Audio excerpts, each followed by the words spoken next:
Neat నిర్వహణలో 0.001% నిర్లక్ష్యం జరిగినా వెంటనే పరిష్కరించాలని ఆదేశించింది సుప్రీంకోర్టు.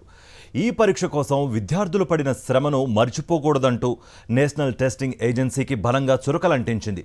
ఎన్టీఏతో పాటు కేంద్రానికి నోటీసులు జారీ చేసింది.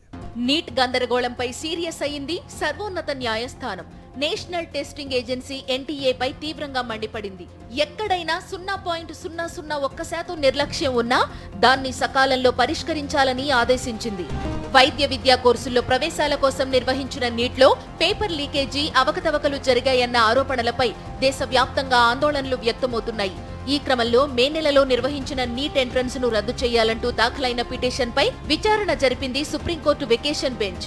ఈ సందర్భంగా ఎన్టీఏను ఉద్దేశించి కీలక వ్యాఖ్యలు చేసింది జస్టిస్ విక్రమనాథ్, జస్టిస్ ఎస్వీఎన్ భట్టీలతో కూడిన ధర్మాసనం.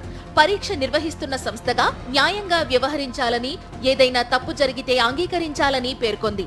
ఈ చర్యలు తీసుకోనున్నామని వివరించాలని, అప్పుడే సంస్థ పనితీరుపై విశ్వాసం ఏర్పడుతుందంటూ చురకలు అంటించింది. దేశంలోనే అత్యంత కఠినమైన పరీక్షకు సిద్ధమయ్యేందుకు విద్యార్థులు పడే శ్రమను మర్చిపోకూడదని స్పష్టం చేసింది. వ్యవస్థను మోసం చేసే వ్యక్తి వైద్యుడైతే సమాజానికి ఎంత హానికరమో ఆలోచించాలని వ్యాఖ్యానించింది. నేషనల్ టెస్టింగ్ ఏజెన్సీ నుంచి సకాలంలో సరైన చర్యలు ఆశిస్తున్నామన్న సుప్రీం ధర్మాసనం తదుపరి విచారణను జూలై 8కి వాయిదా వేసింది. పరీక్షను మళ్లీ నిర్వహించాలన్న పిటిషన్తో పాటు పెండింగ్ లో ఉన్న అన్ని పిటిషన్లు అదే రోజున విచారిస్తామని తెలిపింది.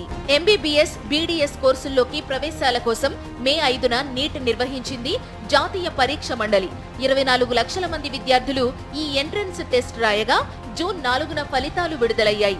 67 మందికి 720కి 720 మార్కులు రావడం, 1563 మందికి ఎన్టీఏ గ్రేస్ మార్క్స్ కలపడం వంటి అంశాలు వివాదాస్పదంగా మారాయి. పేపర్ లీక్ అయిందన్న ఆరోపణలతో దేశవ్యాప్తంగా ఆందోళనలు పెల్లుబికాయి. పరీక్షను రద్దు చేయాలనే డిమాండ్లు వెల్లువెత్తాయి. నీట్ వ్యవహారం సుప్రీంకోర్టుకు చేరగా గత వారం దీనిపై ధర్మాసనం విచారణ చేపట్టింది.